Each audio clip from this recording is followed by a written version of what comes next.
बिस्मिल्लाहिर्रहमानिर्रहीम। अस्सलाम वालेकुम। ये आपका अपना डिजिटल प्लेटफॉर्म है। मैं तारिक मतीन हूँ। वल्लाहु खैरुल माकिरीन। अल्लाह सबसे बेहतर तदबीर फरमाने वाला है, वही बचाएगा मेरे देश को बलाओं से, जो बारिश में शजर से घोंसला गिरने नहीं देता, क्योंकि उसकी तदबीर तमाम तदाबीर की इमाम है। सबसे पहले तो ये अहम खबर ले लीजिए कि इमरान खान साहब की ये जो 190 मिलियन पाउंड केस कहते हैं, या अलकादिर ट्रस्ट केस कहते हैं, या मलिक रियाज वाला केस कहते हैं, इस केस में इमरान खान साहब की जो अपील है वो इस साल 2025 में पूरे साल मुकर्रर होने का इम्कान नहीं है।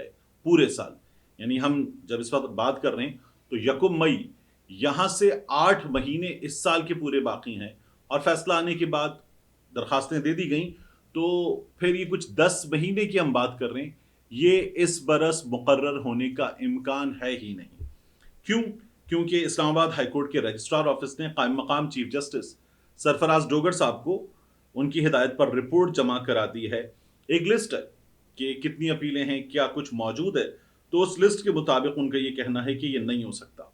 लेकिन एक बात याद रखिए कि 190 मिलियन पाउंड केस में इमरान खान साहब की जो वकील हैं बैरिस्टर सलमान सफदर साहब, उन्होंने कायम मकाम चीफ जस्टिस सरफराज डोगर साहब और जस्टिस मोहम्मद आसिफ साहब, इनके सामने अपनी प्ली ये रखी कि मैं अपने क्लाइंट इमरान खान की हिदायत के मुताबिक कह रहा हूं कि हमारी अपीलें तब लगाएं जब उनका नंबर आए, लेकिन सजा मुअत्तली की दरखास्तें पहले मुकर्रर कर दें, जिसके हवाले से अदालत ने आइंदा हफ्ते सजा मुअत्तली की दरखास्त मुकर्रर करने की हिदायत की है। तो एक है जो केस में फैसला आया कि इमरान खान साहब गिल्टी हैं, तो उस फैसले के खिलाफ अपील, और एक है सजा मुअत्तली की हमें ये सुन लें कि सजा मुअत्तल कर दें क्योंकि ये फैसला ठीक नहीं है, और फिर जो फैसले पर हम अपील कर रहे हैं उसको बाद में सुन लीजिएगा। तो ये दरखास्त इमरान खान साहब के वकील सलमान सफदर साहब की जानिब से की गई है। 2017 का एक नंबर बताया जा रहा है। ये जो आप स्क्रीनशॉट देख रहे हैं, इसके मुताबिक सजाए मौत के खिलाफ साल 2017 की अपील सबसे पुरानी अदालत में मुकर्रर है। दायर होने के बाद अपीलें अपनी अपनी बारी पर मुकर्रर होती हैं। मजमूई तौर पर सजा के खिलाफ 279 अपीलें जेरे इल्तिवा हैं। ये रिपोर्ट डोगर साहब को जमा करवाई गई है। तो ये बताया गया है सजा मुअत्तली को पहले सुन लिया जाए, ये अगले हफ्ते इम्कान है कि सुन ली जाए। इमरान खान साहब के केस में इस वक्त सिस्टम ये कर रहा है। इस सिलसिले में यह भी मुमकिन है कि सजा मुअत्तली भी अगर ना सुनी जाए तो फिर अगली अदालत में जाकर दरखास्त की जाए कि इसको सुन लिया जाए। ये अब हम होते हुए देख सकते हैं। दूसरा, इमरान खान साहब से आज मुलाकात का दिन है। जो पार्टी के रहनुमा मुलाकात करते हैं 2 दिन होते हैं, एक मंगल का दिन, मंगल के दिन वकील मिलते हैं, और मंगल के दिन फैमिली मेंबर्स भी मिलते थे, लेकिन अब उनकी मुलाकात नहीं हो रही, मुसलसल आप देख रहे हैं। और दूसरा है इमरान खान साहब से मुलाकात के लिए पार्टी रहनुमाओं से मुलाकात का दिन, जुमेरात का दिन। 6 नाम आज के लिए भी दे दिए गए हैं। अदालत के अहकामात के मुताबिक आज भी मुलाकात नहीं होगी। मुलाकात होगी तो खबर बनेगी, मुलाकात नहीं होगी। यानी फैसल चौधरी साहब जो मिलकर आते हैं, उनको तो अलीमा खान साहबा ने कह दिया ये तो कर्नल साहब के आदमी हैं, ये मिल लेते हैं तो मुझे इनके मिलने का कुछ नहीं करना। तो अलीमा खान साहबा ने साफ तौर पर फैसल चौधरी साहब के बारे में बता दिया कि वो तो किसी और के भेजे हुए आदमी हैं, क्योंकि उनकी तो गाड़ी भी अंदर जाती है, हमें 2-2 किलोमीटर दूर उतार लिया जाता है, उसके बाद हम पैदल जाते हैं। इनको जो है वो गाड़ी अंदर ले जाने की इजाज़त मिलती है। इनके साथ कुछ खास मामलात हैं।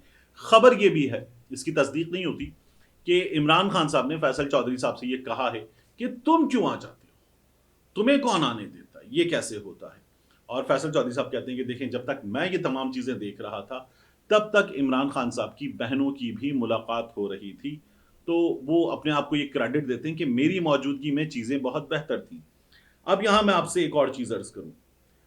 हमारे यहाँ हमारे आईनी बेंच में शामिल दूसरे अहम तरीन जज जस्टिस जमाल खान मंदोखेल साहब, उन्होंने आज के दिन की मुनासबत से एक तकरीब से खिताब किया है, यौम मई, मजदूरों का आलमी दिन। और इस मुनासबत से खिताब करते उन्होंने कहा है कि हम जजेस इंसाफ नहीं करते। फिर वो ये बात करते हैं आगे, बड़ी बात है ना, कि वो इंसाफ करना अल्लाह रब्बुल इज़्ज़त का काम है, अल्लाह ताला इंसाफ करता है, हम जजेस फैसला देते हैं। तो जज साहब ये यकीन रखिए कि जब आप फैसला आइन के कानून के मुताबिक देते हैं तो फिर यही इंसाफ है, क्योंकि आपको इसी बात की तनख्वाह मिलती है, यही आपकी जिम्मेदारी है। वो कह रहे हैं कि इंसाफ अल्लाह का काम है, हम तो बस फैसला करते हैं, अपने सामने मौजूद दस्तावेज को देखकर फैसला कर रहे होते हैं। मंदोखेल साहब कहते हैं कि सोचा था लिखी हुई तकरीर करूंगा, मगर अब दिल की और आइन की बात करूंगा। आइन के मुताबिक तमाम इंसानों के हुकूक बराबर हैं। आइन के मुताबिक किसी से आप ज़बरदस्ती काम नहीं ले सकते। हमने कौम के हुकूक के तहफ़्फ़ुज़ का हलफ लिया है। पॉलिसी फैसलों पर मैं बात नहीं कर सकता। हमारा कल्चर है कि मिल बैठकर जरगे की सूरत में बात करें। मेरा कोई कमाल नहीं कि मैं जज हूँ। सवाल यह है कि क्या हम अपने काम के साथ इंसाफ कर रहे हैं। सवाल यह है कि क्या मैं बाहैसियत जज अपना काम दुरुस्त तरीके से कर रहा हूँ। सिर्फ आपको मजदूर और मुझे जज का नाम दिया गया है। मेरा कोई कमाल नहीं कि मैं सौदे पर बैठा हूँ। और जज साहब, जो बातें आप कर रहे हैं उनसे मैं मुकम्मल इत्तेफाक करता हूँ। मैं आपकी हर बात से मुकम्मल इत्तेफाक करता हूँ। आप कह रहे हैं आप इंसाफ नहीं करते, मैं इत्तेफाक करता हूँ। आप कह रहे हैं कि आपका कोई कमाल नहीं, आप इस कुर्सी पे बैठे हैं, मैं आपसे इत्तेफाक करता हूँ। आप कह रहे हैं कि आप अपना काम दुरुस्त नहीं करते, मैं आपसे इत्तेफाक करता हूँ। आप बिल्कुल ठीक कह रहे हैं। आप बिल्कुल ठीक बात अदालत में भी कीजिए। आप बिल्कुल ठीक बात अपनी जज की कुर्सी पर कीजिए, फैसला करते हुए कीजिए। फैसला करते हुए अदालत में जज की कुर्सी पर बैठ कर आपके साथी जो बात करते हैं, उस मौके पर भी आप बिल्कुल ठीक बात कीजिए और उनको रोकिए अगर वो गलत बात करते हैं। आपकी अदालत में ये जो कुछ हो रहा है, ये जो जुडिशल कमीशन के तहत हो रहा है, ये जो बना दिया गया है सुप्रीम कोर्ट ऑफ पाकिस्तान को मोम की नाक 26वीं आईनी तरमीम के तहत, इस मौके पर भी कुछ बोलिए। क्योंकि ये जो आपको ओहदा मिला हुआ है ना, ये ओहदा जिस तरह कहते हैं ना कि कोई अगर तदरीस का काम कर रहा है तो नबियों की सुन्नत है। जब इंसाफ दे रहे हैं आप, तो अल्लाह रब्बुल इज़्ज़त की सुन्नत है। तो आप जो काम कर रहे हैं वो दुरुस्त तरीके से करेंगे तो आप पर तनकीद नहीं होगी। आप ठीक करेंगे, आप पर तनकीद नहीं होगी। लेकिन जहां आप गलत करेंगे आप पर तनकीद होगी, हो रही है। और काश आप लोगों में निकल कर पूछें, काश आप देखें कि जिस तरह से काजी फाइज ईसा साहब के साथ हुआ था उस डोनट की शॉप पर, वो आप लोगों को अंदाज़ा होना चाहिए। आपने जो बातें की हैं उन बातों को देखिए और जो आपकी अदालत में हो रहा है उन चीज़ों को देखिए। आपके साथ बैठे हुए जज साहब अपने आप को वोट देकर अपने आप को आईनी बेंच का सरबराह बना लेते हैं। ये आप लोगों के सामने हो रहा है। मैं हैरान हूं कि आप इन तमाम चीज़ों पर बोल नहीं सकते। मजदूर के सामने आकर एक सेमिनार में तकरीर करते हुए बड़ी बड़ी बातें कर देना, जैसा तकरीर तो अच्छी लग सकती है, लेकिन क्या आप अपने ओहदे से इतनी बड़ी जिम्मेदारी से, और ये जो आपने खुद कहा ना, इतना पुरतायुश दफ्तर, इतनी जबरदस्त मुलाजमत, क्या आप इससे इंसाफ कर रहे हैं? ये टैक्स का पैसा, अगर आप लोग, आप में से कोई भी, मैं जमाल मंदुखैल साहब सिर्फ आपकी बात नहीं कर रहा, इंसाफ नहीं कर रहा तो वो हक हलाल की नहीं कमा रहा। ये बाकायदा तौर पर फैसला है जो मेरा नहीं है, ये उस रब का फैसला है।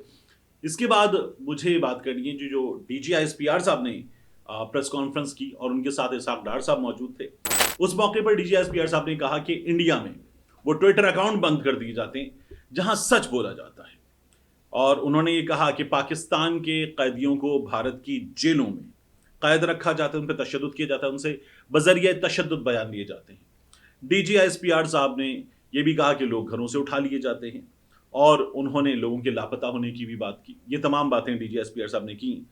तो बिल्कुल ठीक है DGISPR साहब, आप इंडिया में जो FIR हुई है वो FIR जिस अंदाज में हुई, जितने भोंडे अंदाज में हुई है, उस पर बात करेंगे। बिल्कुल ठीक बात कर रहे हैं आप। जिस तरह से वहां पर इस पहलगाम ड्रामे के बाद कोई सबूत नहीं दिया गया और इल्जाम पाकिस्तान पर लगा दिया गया, आप बिल्कुल ठीक बात कर रहे हैं। अब तक कोई सबूत नहीं आया है, मतलब आने सामने कुछ है ही नहीं और पाकिस्तान पे इल्जाम लगा दिया गया। आप इस बारे में बात करें कि हर बार जब जब वहां पर दहशतगर्दी की वारदातें हुई हैं तो नरेंद्र मोदी की जमात, बीजेपी की हुकूमत, आप बिल्कुल ठीक बात कर रहे हैं।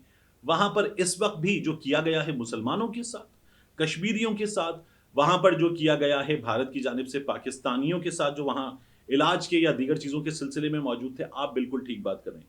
लेकिन क्या कीजिए कि हमें कुछ और चीज़ें भी देखनी है। शहजाद अकबर साहब के भाई चैलेंज्ड थे, नॉर्मल नहीं थे, चैलेंज्ड थे। वो गायब किए गए थे कई दिनों के लिए। ये हमारे यहाँ की सच्चाई है। आप बात कर रहे थे कि वहाँ ट्विटर अकाउंट बंद कर दिए जाते हैं। अभी हमने देखा ख्वाजा आसिफ साहब का, फिर उसके बाद आज मैं देख रहा था बहुत सारे पाकिस्तानी सहाफ़ी हैं जो ये बता रहे हैं कि उनके ट्विटर अकाउंट बंद कर दिए गए। हमारे यहाँ तो ट्विटर ही बंद है और हमारे यहाँ ट्विटर अरसे से बंद है। ये हमारे यहाँ की सच्चाई है। आप उनके मीडिया की बात कर रहे थे कि उनका मीडिया झूठ बोल रहा है। हमारे मीडिया पर काशिफ अब्बासी साहब का शो बंद है और काफ़ी दिनों से बंद है। हमारे मीडिया पर धड़ाधड़ एंकर फायर किए गए हैं और वो अब अपनी आवाज़ सोशल मीडिया के ज़रिए उठा रहे हैं, तो वो भी बहुत मोहतात उठा रहे हैं। ये एक सच्चाई है। अज़हर मशवानी के दोनों भाई जो शोबे तदरीस से वाबस्ता है, पढ़ाने से वाबस्ता हैं, وہ دونوں بھائی 2 بار کافی دنوں کے لیے غائب ہوئے۔ یہ ہمارے ہاں کی ایک بڑی سچائی ہے۔